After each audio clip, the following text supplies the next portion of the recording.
So this is for the Trios match for the Unified World Trios Championship, which is El Triángulo de la Muerte, Hot with Penta de Cero Miedo, and Rey Fenix with Rey Alabrantes just kind of loitering there. He still works here.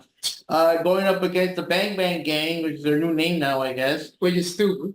Jay White, Austin Gunn, and Colton Gunn. And yeah, pretty entertaining match. Good spots here and there, but of course I kind of forgot most of it by now.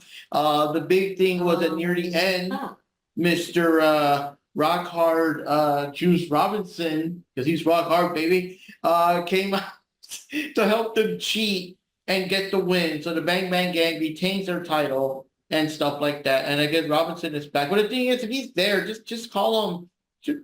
Just call him Bullet Club Gold again. You know what I mean? Might as well. Especially now that he's back and everything. Like, yeah, get rid of those stupid Bang Bang Gang names. Sam just sounds so stupid. I'm sorry, just ugh. I still out of habit I say Bullet Club Gold, but at least in this match, Jay White looked like he was having fun again. Yeah, he didn't look like, so dead inside and like. I'm here for my check. Let's start this match. Yeah, it was a pretty solid match. It was just kind of there. It was cool to see Juice back, so that's kind of cool. But I mean, I've said everything I could say about Jay. For me, it feels like he's trying to make chicken salad out of chicken shit, and it's like, hey, you gotta do something, But he does look a bit more into it in this one, didn't he? He didn't look like, Well, I think it's also because he actually gets to fight legit wrestlers. Like he hasn't been, the Acclaim suck in the ring. I'm going to say it right now. They suck in the ring. They've had to have nonstop feuds with them for months and months, and the majority of the feuds have been Jay carrying the match, because they can't wrestle other than do a couple spots. But now he actually gets to fight not only one, but three actually accomplished wrestlers who are all good in their own right. So it's like, of course, yeah. He's like, fuck yeah, the weight's off me. I don't have to carry these jokes. So it's like, cool. I can actually fight and wrestle like legit. Jay has not had a legit wrestling match since before MJF. And since MJF, he had to carry that match. He had to carry all these things. Since he's won the tag belt, when he won the trios belt, it was just like, okay, cool. And then that was it. It was like, that's how he's been ever since. Hell, he couldn't, and you can't say, what about Darby Allin? Darby Allin injured himself in the middle of the match and broke his foot. I don't know. And then he got put on the show. Then Darby got put back. And he came back. And then Tony Khan brought out his Darby Allin, his other Darby Allin action figure, because he had the whole collection of them. I'm fully convinced that Darby Allin didn't actually get hit by a bus. I think what was happening is he was trying to be put into an ambulance, and then his dumbass ran away on a broken foot, and the ambulance had to chase him, and then he jumped in front of the ambulance. That is what I think actually happened. And if that's the case, tell me you wouldn't be shocked. Tell me you would not be shocked if that was true. That's the scary thing about what. Exactly. Did you have any notes for that match or no? No.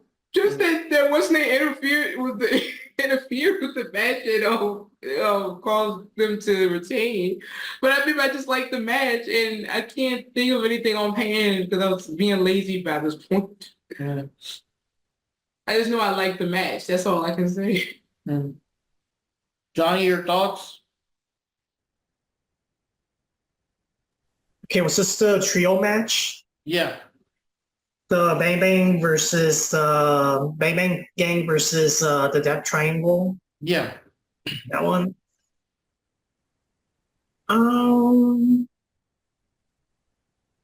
Honestly, I don't really remember too much about the match, but just a lot of flippy shit. I guess a lot of Lucha Libre style wrestling.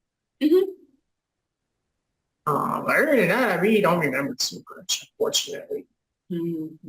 Oh, I will say this. Because like what Jack was pointing out with the competition, that was going on for that match with Jay and the Guns and the Death Triangle. I loved being able to see Pac do something. And I don't know why I thought there was oh gosh, it's like I'm trying to remember something, but I can't offhand, but I just like Pac because it's just rare that we get to see him do so much, and it's nice that they were all together doing their match. So Yeah, I yeah, haven't seen the Death Triangle in a good long time. yeah, it's like, oh, I know they existed. I don't remember them. Well, because like either Pac was gone or Phoenix was injured for a while, or there was always like something. Yeah. So we finally get to see all three of them back together. Yeah, so that was the highlight for me, just being able to see them do stuff together. And it wasn't like too crazy, but it was all right. So for that one, as mentioned, they retained and everyone gets a point for this one except for Johnny, who went for Death Triangle. Yep, Johnny was going for the compass, I almost did, but I said, you know what, I don't think they're going to win. Because that's something else I noticed. I don't know, they don't seem to win very often. Yeah. That's another thing, like what we have just pointed out, maybe the fact that it's kind of hard for those three to stick together for a while without someone having either an injury or visa problems. Maybe that's why Khan thought that let's not put a title on them because how I'm thinking they defend, they're always splitting up. And then they have Wembley, I guess you don't want to like put someone them and then extend that out until that time, I guess. Mm. All right. I can read the next one. All right, so the next match is between Toni Storm and Serena Deeb for the women's AEW World title. Yeah. And of course, timeless Toni Storm had Luther and Mariah May there. And I kind of forgot a bit of the match by now. I just know Toni did her usual shenanigans, just threw her big butt all over the place, knocking Serena out of the ring and stuff. But I'm surprised. I know that Toni Storm always had kind of a big bottom there, but I think it's when she started the gimmick. Maybe it's either because she started or maybe just because she's wearing different clothes that accentuates it. But my gosh, she has a very thick bottom half. Not just her booty. Yeah, like big thick thighs and legs and stuff that I didn't notice before when she was doing her, I guess, kind of sort of biker girl gimmick. Like she really did do a lot of like extra squats and leg muscles. She didn't skip leg day. Yeah, she didn't. Oh no, she went to leg day for seconds and thirds. She's almost becoming Chun-Li, in that aspect. But I think so. I was saying like a few things I did that thought was kind of funny or just stood out for me. Mm-hmm. There's that one little part where I don't know if you guys saw this or remember, but it looked like it came back to Toni. Looked like she was kind of motorboating Serena. Yeah, she was motorboating Serena. That was kind of weird. It just came out of nowhere. And then there's the other time where and Serena had her in that in a submission move, and Toni got out of it by using her teeth to bite the rope on the ring just so she didn't have to break it. Yeah, because she was getting close to the ropes and she had no way to grab it, so she just reached down and bit down the ropes. And I was thinking, like, first, due to the angle, I was thinking, is she gonna do it? Is she gonna do it? And she did. And I'm thinking, that's like an anime move. I can see like Goku or someone or Luffy biting the rope to get out of a rope break type thing, because that's something they would do. But it's another thing that is good. I remember a lot of like very good submission moves and weird holds. That's what Serena Deeb's all about. It's grabbing you in all kinds of weird moves and stuff. So that was kind of interesting. It made the match a bit different than the usual opponents that Toni Storm is used to going up against. Any other? Also, Mariah May was on the outside of the ring, right? Yeah. And there was that point where she was supposed to, they want to throw in the towel if Toni was, it was too much for Toni. Right. And Mariah was about to throw the towel in, but Luther was trying to stop it. Yeah. And then Toni saw Luther with it and thought that he was going to throw the towel in, and she was, what upset.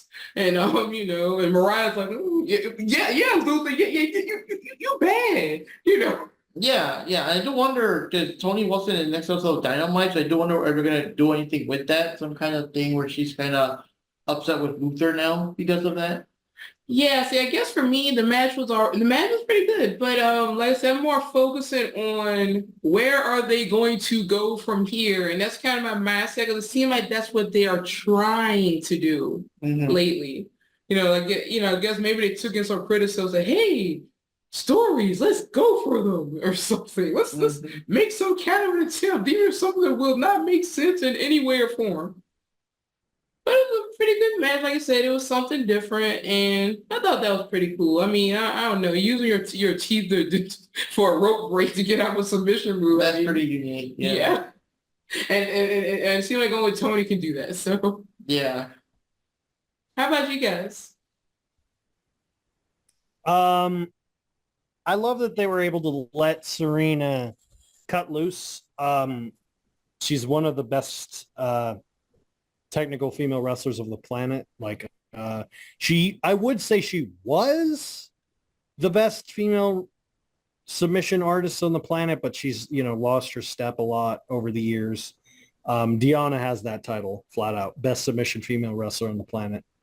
We need Serena versus Deonna. Yes, I've been wanting that for a long fucking time. But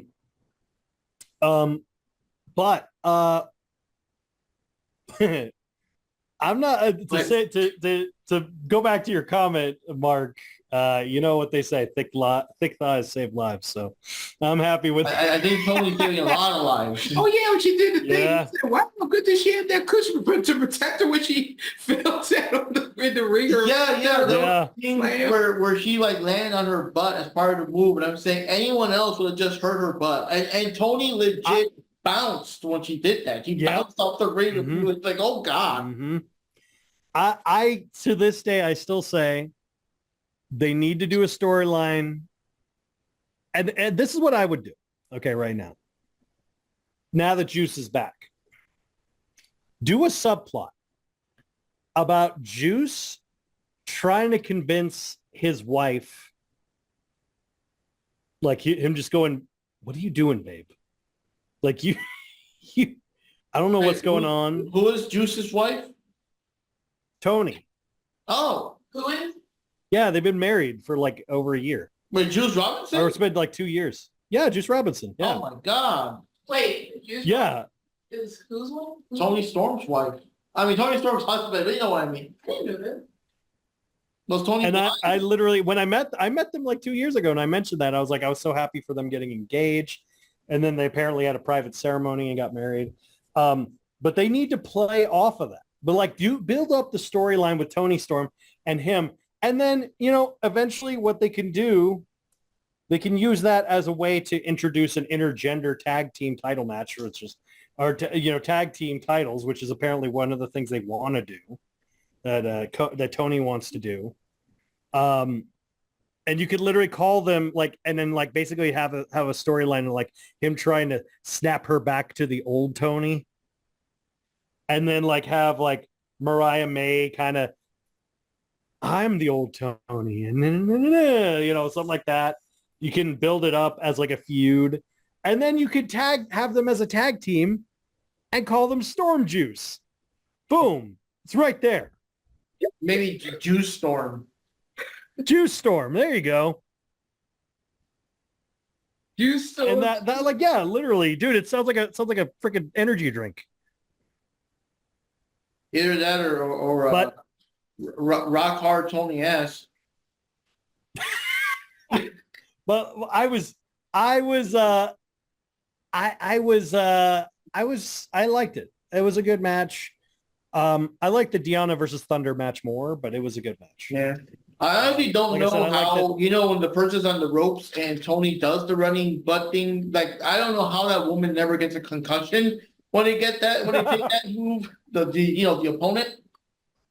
Yeah.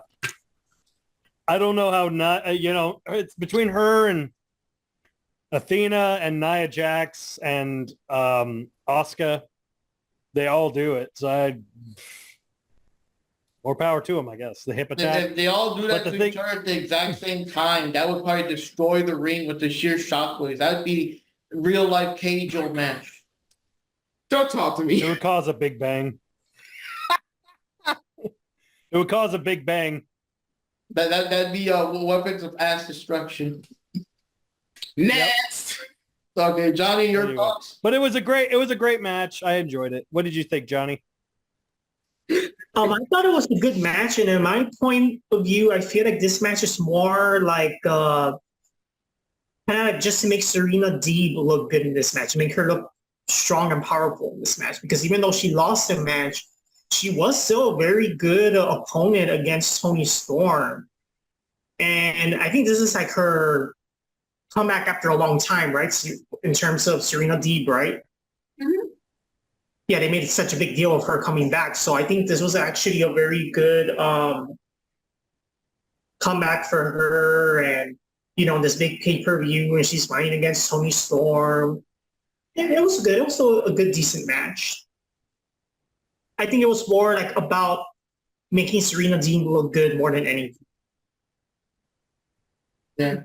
The only thing I do want to say is with Toni Storm with all her funny little interview promo things a couple of weeks ago was kind of funny because of course you know how it is, you only do the podcast when there's a pay-per-view and stuff. But there was one where she had an upcoming match on Dynamite or something against Anna Jay.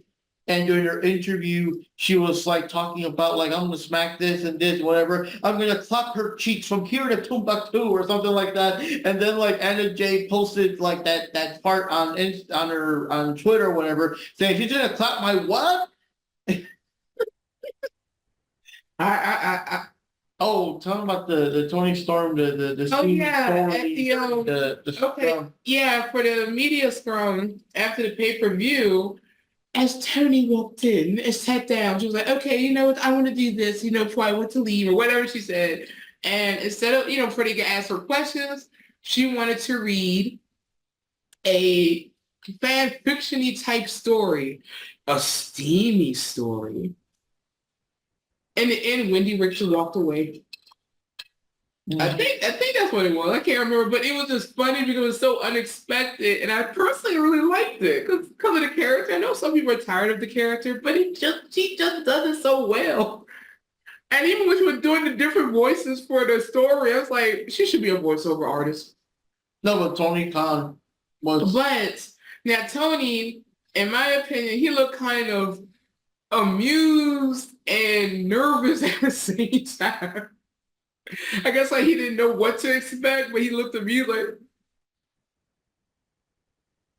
yeah, but he always looks awkward, so that ain't saying much. But I thought that was kind of funny. Yeah. Oh, Well, we're gonna go to Tony Khan later on as the show progresses, but of course. what do you For think the points for this one, everybody gets a point because Tony won. And one other thing for the match that I totally forgot. At one point when Serena was sitting on the mat or whatever, she went all like this to Tony. She gave her the finger. And then she attacked her. But anyway, next match. Yep. Okay. The next match is no title on the line, as far as I remember, is Orange Cassidy versus Trent Beretta. And to be honest, I just did not really care about this match.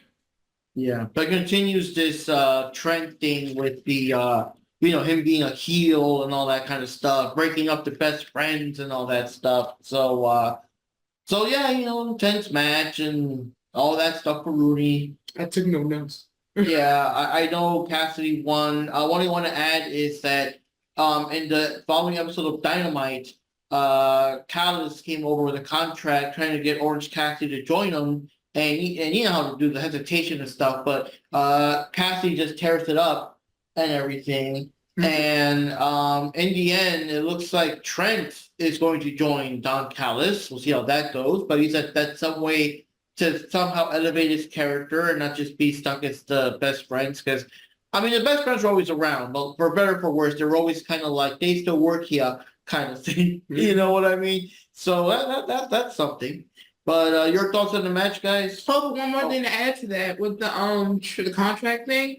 So Don Callis really, really, for some reason, wants Orange Cassidy to be part of the whole Callis family thing, and he pretty much was telling Cassidy But Statlander and what's name showed up too. Yeah, we'll do that later. We'll go into details for that later. Okay, but either way, the bottom line is pretty much saying that he's going to be in the Callis family, or else, he didn't have a choice. So, of course, with Trent, they kind of beat him up, and they busted him, and he was bleeding, and they let his blood hit the contract. Say, okay, now technically you signed it. You're part of the Callis family. Oh, they did it that way? Mm-hmm. Oh, I thought so. Wait, but I thought Trent also. So did Trent also join? I don't know what Trent doing. He just there. Oh wow! Oh, I didn't know that. You didn't catch that part? No, I thought it was like Trent signing. Wait, did they take out Orange Cassidy? I don't remember. Oh no. So what happened was that like Cassidy, Lynn, he didn't want to do the contract thing. And then he got distracted by some outside interference, and Trent shows up, beat him up, blah, blah, blah. And the whole thing was saying that he will be in the Callis family whether he wants to or not. So he's kind of like they forced him to sign it with his blood, technically. Because he didn't really sign it, but his blood dripped onto the contract. And Dom's like, yeah, you're part of the family. Ooh, or kind of sort of like I was kind of in and out during that part, but it's actually after Tony Khan's booking. I legit do kind of get sleepy during Dynamite. my brain literally shut off this match. I literally was like, I mean, there wasn't anything for me to be invested in this match, like even anything. I don't give a shit about Trent. I used to like him in that Ring of Honor, but I hate him now. He's so boring. Ever since he became a best friend, it's been just downhill. And then here's the thing that's funny. Did anyone in their right mind actually think Orange Cassidy was going to sign with Don Callis, like legitimately? His character wouldn't have worked. What is he going to call himself? Huh? Orange Popsicle? Because they're going to call him Orange Slush because he's colder than Cassidy. Get it? Orange. Instead of Orange Tangerine Cassidy. Ooh. Persimmons Cassidy. Grapefruit Cassidy. Oh God, yo. Yeah. No, you know what he would be? He'd be Blood Orange Cassidy. I guarantee you that's what he would be. Blood Orange Cassidy. Like, ooh. Look, he forcibly got into the Callis family with his blood. So there you go. Yeah. But no, it's like, who gives a shit about this match legitimately? I don't know. I literally turned off the brain on this match. I was like, I have zero investment. So my brain just, honestly, to be 100% honest, I don't even remember this match happening. I'm not even joking. My brain literally refused to retain its information on this. Because I could give less of a shit. Yeah, but like even the freaking Acclaim match, I at least remembered the stupid dinosaur. Like I remembered something. This one I didn't even remember anything. I was like, okay, all right, that's basically it. I don't really have an opinion on it because I don't really remember. Me either. It was there. I just didn't care. I didn't even take any notes. I was like, match, Orange Cassidy, Trent Beretta. Oh, Orange Cassidy won. Next. Your thoughts, Johnny? See, I didn't even care. I didn't care much about the match, and I don't even remember. And I just don't care. Okay, so for this match, let's see. So Orange Cassidy won, and let's see. Who said so? The only ones who got a point for this one would be Johnny and Panda, because everybody else went for Trent.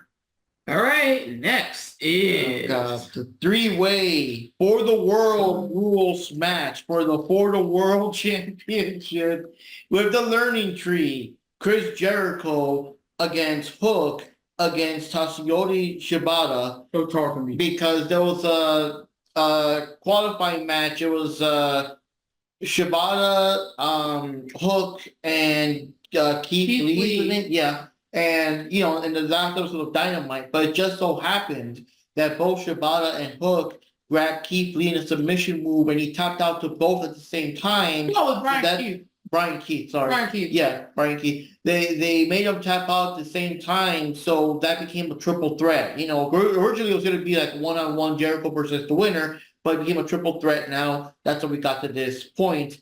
And yeah, you know, interesting match. They had lots of weapons and stuff because, you know, for the FPW matches are always like with weapons or whatever the hell. One thing that was kind of creative is that instead of the usual thumbtacks or whatever, so this is like Vegas and stuff, they had a bunch of dye all over the ring, and they power bombed each other and stuff over the dye a couple of times. And Shibata and Hook ganged up on Jericho, just chucking their face at him. Oh yeah, they were throwing it. Yeah, it was funny. They hit each other with kendo sticks. That was stupid. The one part I didn't get is the fake kendo sticks, the real kendo sticks, because like Jericho had like I guess a more darker colored kendo stick, and he was hitting Hook with no effect and hitting Shibata with no effect. And then Shibata they had their the, Sheena. Yeah, they had their Sheena and they were just beating Jericho down. and the commentator was like, "Hey, I guess they found the real one." So I don't get the fake one, the real one. They all look the same to me, so I don't know. No, the bottom line, if you're getting hit by something, it's not gonna feel good. So it's like, Yeah,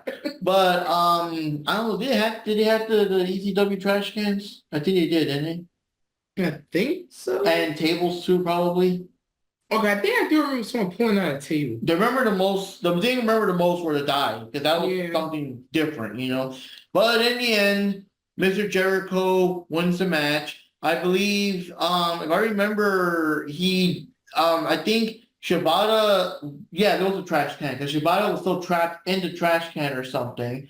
So Shibata was down and out. Jericho did the Judas effect on Hook, and while Hook was out, he went over there to quickly pin Shibata because he was still stuck in the garbage can. 1, 2, 3, and Jericho won. But there was also an interference from Brian Keith that caused it too. Yeah. Brian Keith also came in and everything, and then of course, and I see him there. And then in the following episode of Dynamite, we now see that Brian Keith has officially joined the learning tree, the vortex of Jericho, to further that along. And that's still Naito.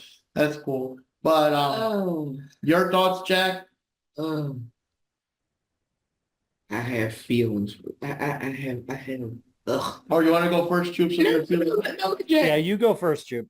You go first. I don't really have much to say. I thought the dad was pretty creative. I mean, it was stupid looking, but it was creative. There were some moves I thought that were kind of stupid. No, the bottom line is Jericho should have lost. Shibata should have won.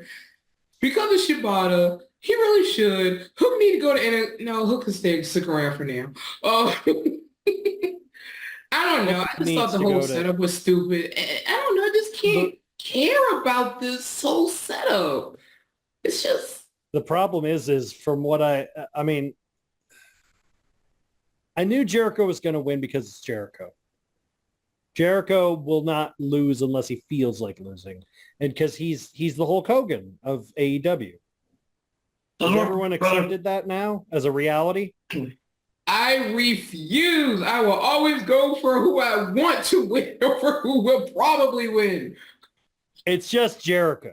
With Jericho and Moxley and Brock Moxley, those two, I'm like, I don't care. Like, no. And the Bucks. I mean, it's all politicking horseshit. But the thing of it is like, if the end of the match is not a metaphor to how this company treats legit wrestlers and not their friends, with Shibata, one of the greatest wrestlers of all time, ending the match in a trash can. If that's not a metaphor, I don't know what is, because that's pure. Like, there's so many moments in this pay-per-view where I'm like, wow, that feels apropos. Like, it feels like almost like looking back on this is like, it was a beautiful metaphor for a terrible thing. It felt like that through this shit. I'm like, man, literally, when the crowd, let me ask, have you ever heard the crowd before all this crap with Jericho and how little no one gives a shit about him? Have you ever heard any wrestling crowd around the world ever say, please retire? No. Not that bad. Yeah. No. because they don't want you to retire, but they want him to retire because he sucks in the ring, on the mic. He's not as ingenious as he was. The reason people consider Jericho a genius is because he was surrounded by people that were better than him, and he looked good in proxy. So it's the Vince Russo effect. Bro. So, yep, I'm going there. But the point of it is the whole match itself was just kind of bland. The rumor is that Hook and another person who I'll get to later, the reason they lost is because they're going to be jumping ship. And if that rumor is true, which I hope to God it is, Hook needs to get the hell out of there. He needs to get the hell out of there as soon as possible because he's never, ever going to be past winning that stupid FTW whatever belt. He'll never get a title shot. He'll never be champion. He'll never be the top guy. He'll never be, hell, he'll be lucky to be mid-card. Hell, he'll be lucky to be trios champ at this point. One thing that is interesting, if Hook is having one final, like, I guess, run or story or whatever before he does jump ship, and the last episode of Dynamite, Hook came after Jericho again, but Samoa Joe stopped them and talked them into something rudder, so he's going to have some kind of partnership with Samoa Joe. I'm at least curious to see where that goes. Yeah, that's why before he leaves. Yeah, that's why I say, well, oh wait, before Hook goes to NXT, let's see where this goes first and see what they're trying to do. Yeah. Because the fact of the matter is, I mean, Joe is in the same boat as Shibata, who it's like, what are we doing? You know, I mean, like, talent doesn't get you shit anymore in this place. It used to be all about, oh, who's the most talented? We bring the most best wrestlers. I'm like, do you? Do you? When Fuego del Sol was on TV more than Hook, you knew there was a problem. He's gone already, isn't he? Oh, he's been gone for over a year, but oh, see, I was like, wait a minute, I remember that name because he's still working. And that's so sad because he was Sammy's buddy. Yeah, Johnny and I were there live. First episode of Rampage that was about Fuego del Sol signing his AEW contract or whatever. Now he's gone because no one gave a shit. But yeah, it was fine. I mean, it was a crap match. It was a crap thing, and I'm not shocked. And it was a stupid finish. That's all I gotta say. It was a stupid finish. Oh, one thing I do want to say real quick before Johnny goes up. That was a real funny meme they posted the other day to kind of compare Jericho. Because, you know, Jericho is wearing like trunks again, despite him being, you know, kind of chubby and stuff. So do you remember in the early episode of The Simpsons where they do those little where it was like Bart as a stripper and yeah, like all Bart as a fat, he looked exactly like stripper. Jericho. I laughed so hard. Yeah, the Jericho with the trunks. It was him going yeah, it's exactly him. Yep. Go ahead, Johnny. Okay, so personally, kind of like what a lot of you guys are saying, I just don't really care for Jericho. At this point, I think he does need to retire ASAP.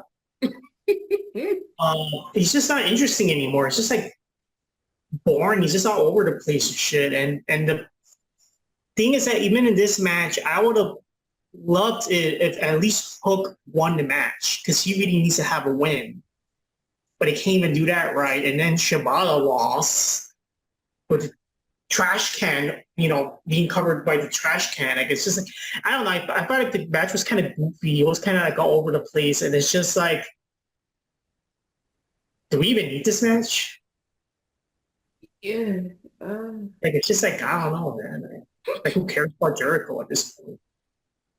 I would say this is one of the worst matches on this card. One of the, I mean, not the worst, but one of the worst, I would have to say.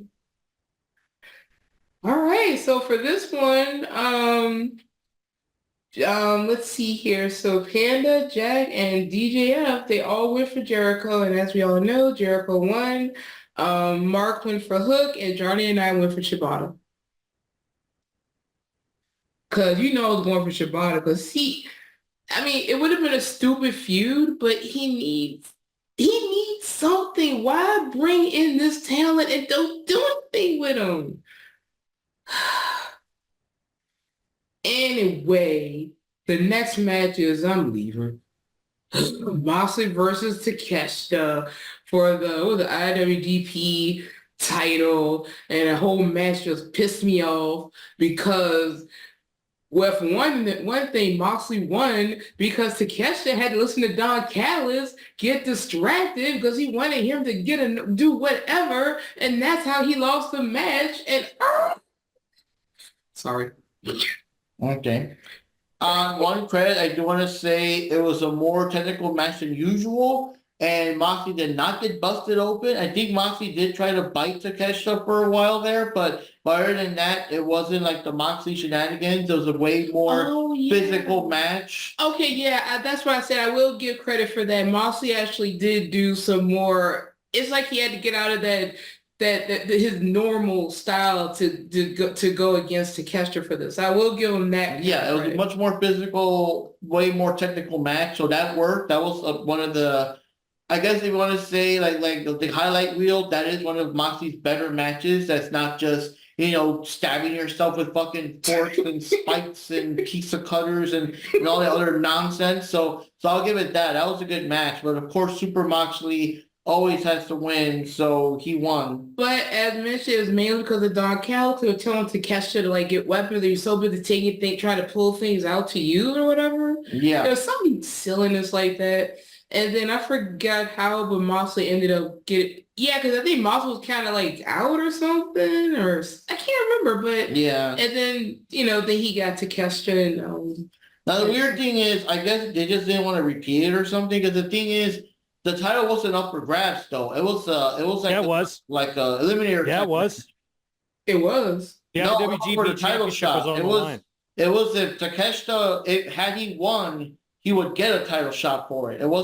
This wasn't the actual title shot. So Moxley technically could have afforded to lose, but Super Moxley. I guess they didn't want to do the match twice. Probably. Because on the next Dynamite, I believe, Moxley had a match against Rocky Romero. The devastating threat of Rocky fucking Romero. Yeah. Azúcar, Rocky Romero. Azúcar. But I say he's no longer sweet. But I was saying, I'm just like, that's right. He went out, that's right, because it was also the same thing to see you get a title shot with Moxley. So of course Romero lost that. I mean, whatever. But well, here's the thing. Nonsense. Well, this is the funny thing. And it sounds to me like you guys are slowly becoming New Japan fans, because you are sounding like the New Japan fans and the New Japan roster who fucking hate Jon Moxley because he treats the title like a joke, like an afterthought. He is bigger than the belt, which is not how it should be. This is bigger than the belt.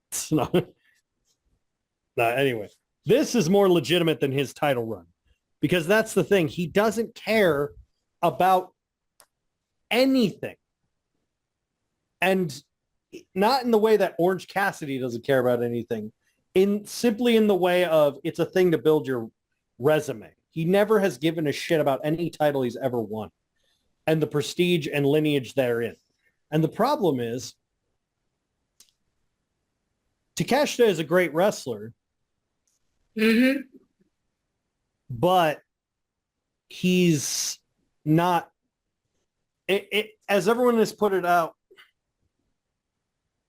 if he's handing out these opportunities, literally everyone in New Japan has said the same thing. Yota Tsuji said it. Fucking Yota Tsuji said it. Naito said it. Sonata said it. Kenta said it. Tons of these wrestlers even have said the same thing. If you are handing out title opportunities left and right, then you take away the mystique and the prestige of the IWGP belt. Because the thing with the IWGP belt in comparison to every other championship on the planet, you don't get a shot just for asking. You earn it. If you don't earn it, you don't get a shot. I mean, unless it's sneak attack or something like that. But other than that, but generally, you don't get a shot. Like right now, like when I was at Resurgence recently, I was at Resurgence in Ontario, and when Jon Moxley won, the crowd erupted in boos. Oh, And I was with them. They hated the fact because they wanted Shota Umino, the guy who's going to be the new ace, who everyone wants to be the new ace. He was trained by both Will Ospreay and Jon Moxley. And he's basically pretty much cemented himself as the new ace of New Japan. Ace is basically their version of a top guy, like the top guy. And he just never has won a title. And so it was literally like, oh, everything was culminating in Moxley versus Shota, Moxley versus Shota. And Shota did his finisher like 5 times on him and he kicked out. And Moxley did his finisher once or twice and he pins him. And the whole crowd got fucking angry as shit.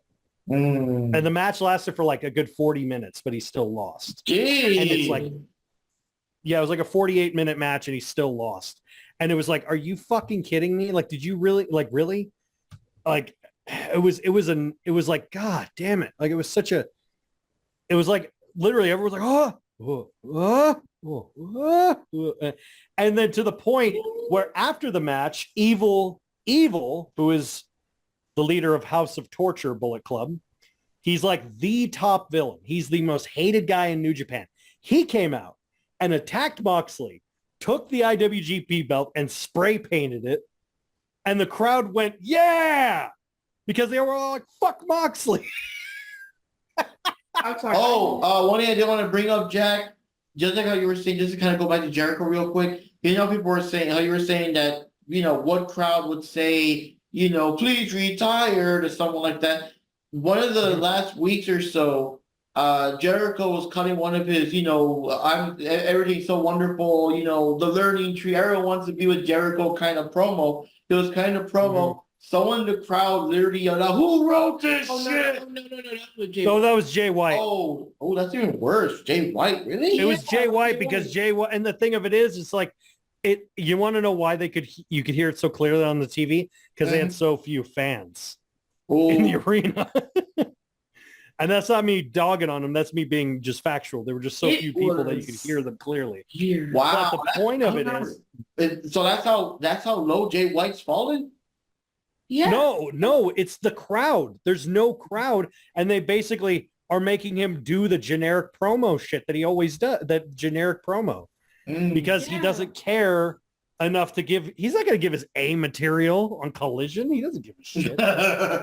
Yeah, I was like, I was like, oh, poor Jay. I was thinking about Jay. Yeah. They saw that person yelled it But out. with Jon Moxley, that's why I keep calling him Brock Moxley.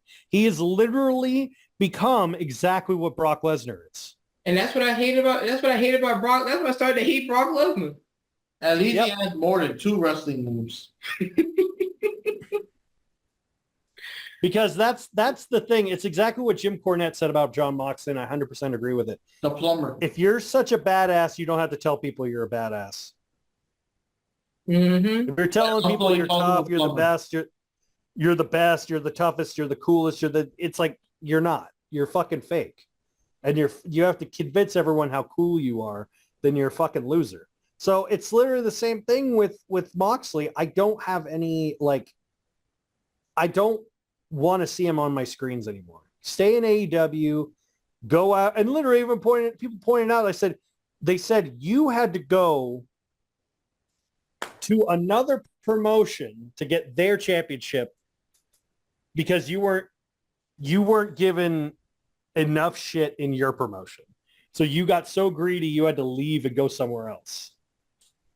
And like that, everyone even pointed out when he fought for the title and won the belt, they literally said, what did he do to get a title shot? Because everyone else has gotten a title shot because they earned it, but he didn't earn it. And then, and that's all it is. He doesn't know. He's just giving it. I'm like, congrats, asshole. You become Goldberg. Way to go. Oh, gosh. I'm sorry. He still doesn't deserve that IWGP championship. He really doesn't. I don't want him to have it. I don't want him to hold it. That's what I said. I don't Naito should be champion. To have it. But they aren't doing much with him either. So they need to, and literally at this upcoming Big show in New Japan. They're doing Evil versus John Moxley for the IWGP belt in a lumberjack match. And I pray to God Evil beats him. Everyone's rooting for Evil because they like anyone but Moxley. Literally, like there's like on their New Japan Twitter, they always have like and every time they show John Moxley, like, oh, the real champ. Yeah, the top champ. Yeah. And Evil has called himself the real world champion because he's I love him because he's so evil. And he literally people are just doing chants of like the real world champ is Evil. Or like they keep saying like anyone but like they're like, you know how they do like the quotes and then point to an arrow, it's like this button. Like one that a lot of people keep doing and I keep doing is anyone but Moxley as champ button. Oh man! So your like Rocky Romero is champion over him. Just I don't know. I just didn't really care about the match. It's so Like John Moxley won the match, so I was like, why? Like, who cares about John Moxley at this point? No, I don't. He's in first. Now, My thoughts. okay, so for this match, it was split 3-3. So, Jack and then DJF once again gets the point because they all went for Moxley, and Johnny, Mark, and I all went for Takeshi. And now, the next match before we get to our main events. It is now Adam Copeland versus Malachi Black. I still don't understand what the full story is for this. How did this feud actually start? Because I still don't know. It just seemed like we gotta have Edge going. I mean, do you remember, Mark? Because I don't remember. I really don't remember where it started. I just know they've been messing with each other for the last couple of weeks. I just don't know what started. I just know the week before he did a thing where Malachi Black was in the ring and he did like the Carrie style blood spill on him and stuff. And it's kind of hinting that, the Edge can be dark too, watch out, careful what you wish for, that kind of thing. So now they had this big match and Copeland came in with this Brood entrance and everything. And, decent match, steel cage, barbed wire, steel cage. So, of course, they were like using the barbed wire and rubbing each other's faces against it or using it and breaking it. But the barbed wire was on the top of the ring. On top of the... Then it was on top of I remember there was the part where someone was taking off some of the wire off the ropes and using it or something during the... Oh. Yeah, he's right. People were getting the part where they were taking some... It wasn't on the ropes. It was on the cage. It was on the fence. Yeah, and then they taken some of it off and then wrapped it. And there are, of course, like those moments where they're trying to like get their face close to it, like, and they're like, like, oh my God, you're gonna do it and get away, that kind of thing and stuff like that. Yeah. Also, I just got to point out, there's a reason you don't do weapons steel cage matches because it's literally putting a hat on a hat. Like you don't do it because it's stupid.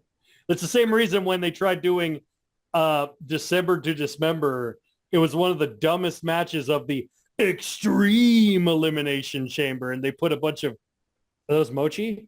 Daifuku mochi, right? Oh, Daifuku mochi. Mm-hmm. Yummy.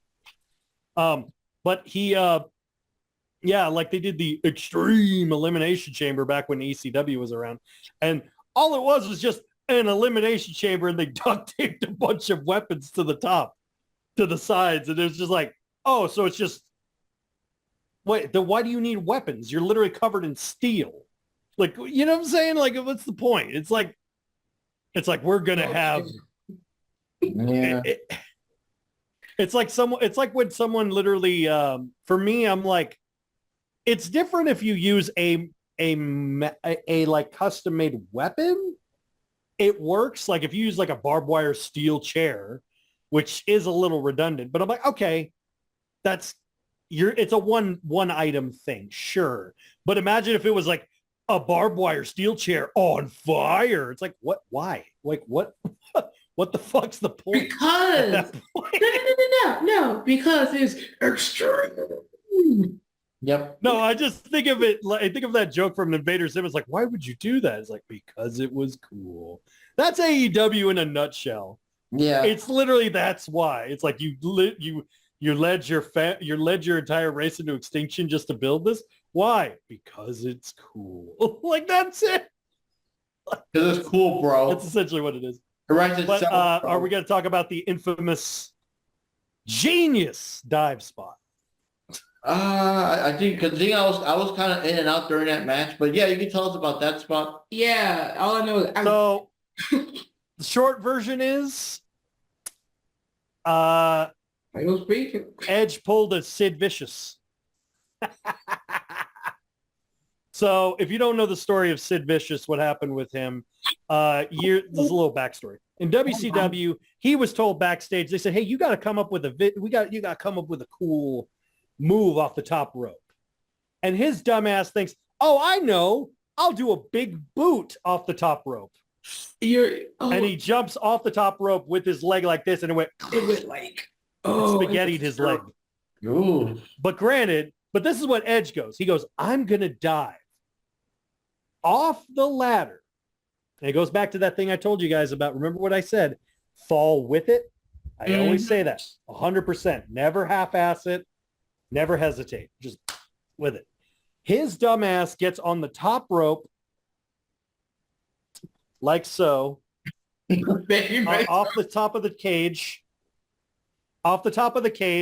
and instead of like he's on the table down here, let me put a little closer, down the table down here, he's on the top of the cage, and instead of him diving like that, which is the proper way, you're falling with it, his dumbass goes top cage,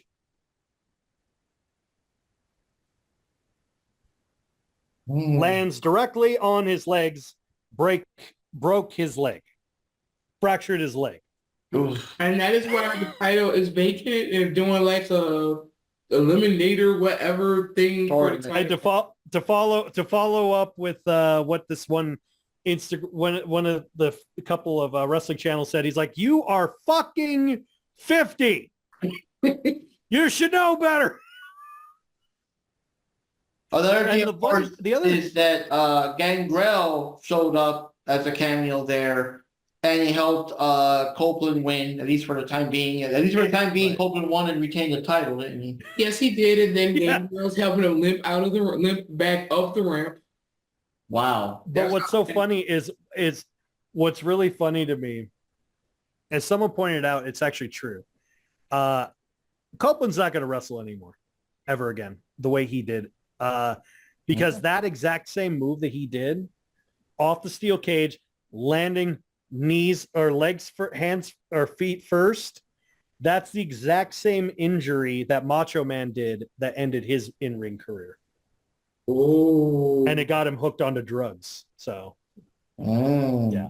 Well, so much for our... I just, yep. So also, even before the injuries, even before the match, I'm going to just say it. Edge has never been like scary or intimidating to me. The only part that was cool about him was like when he was like a badass, but then he decided, I'm going to go now be evil when he came back and to go like, I'm like, but I'm more intimidated by he comes off less like Raven and more like JoJo Siwa in the sense of I'm such a bad guy. I'm so bad. I'm like, are you? Are you though? Like, it's like, yeah. Guess what, guys? My wife told me to go to bed at 11. I stayed up till 11:10. Ooh, evil. I'm like that's the level of like, oh no. Malachi Black is literally like, I literally ate an entire octopus for shits and giggles for lunch. And it was alive. And he's like, oh, that's really messed up. It's like, well, your move. Like that. No. I got it. When you're talking about how bad Edge is, I just thought of that kid from The Wizard. Oh, I'm so bad. Because he had Lucas. Lucas. That was the same thing over. Yeah. So Anyway, what do you think, real Johnny? quick. What did you think of the match? I just thought it was a big clusterfuck, but it was bad. Anyway, what did you think, Johnny? So I don't remember too much. I mean, the only thing I really remember about the match is it was too damn bloody. Very off-putting to even watch the match in certain instances. I just didn't like the whole barbed wire steel cage match concept to begin with. I just hated it.